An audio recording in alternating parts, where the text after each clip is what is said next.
Hello guys, so ito, special sisig. Bale, pinakulo lang natin ang tenga ng baboy ng 30 minutes sa pressure cooker. Tapos, ginrill natin yan and kinat into bite size. So, unahin natin iprito ang tokwa or tofu.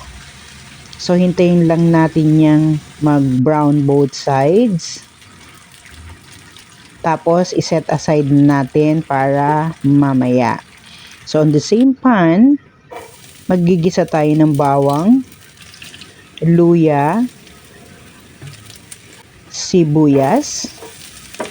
Hintayin lang natin magbago ang kulay niyan, maging translucent, saka natin i-add ang chili cuts.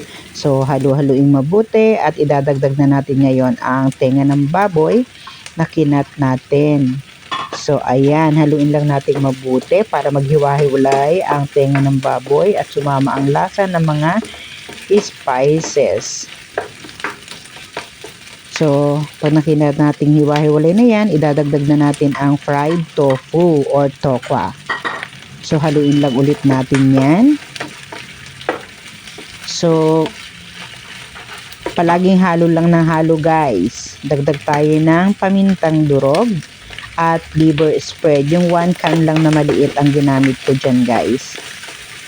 Bahala kayo kung anong brand ang gusto nyo. So, halu-haluin lang mabuti yan para maging even at ma-dissolve ang liver spread.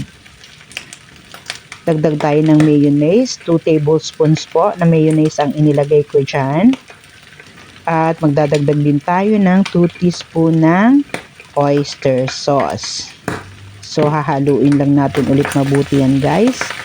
Hanggang sa maging even ang pagkakadissolve ng mayonnaise at oyster sauce. Ilalagay na rin natin ang sisig mix guys. So as usual, hindi na naman natin dinisolve yan para mas malasa ang ating niluluto. Ayan guys, continuous halo lang po yan.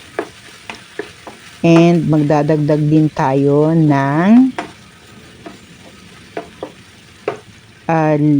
egg. Bali, 1 piece lang na egg po yan. So, halo lang ng ulit. Ayan, nagdagdag din po ako ng liquid seasoning na mas magpapayami sa ating sisig. So, hindi na po tayo magdadagdag ng lemon dyan guys kasi may asim na yung sisig mix. Then, red and green bell pepper and ang onion cuts. So, ayan guys, we're almost done sa ating special sisig. Thank you for watching. Bye!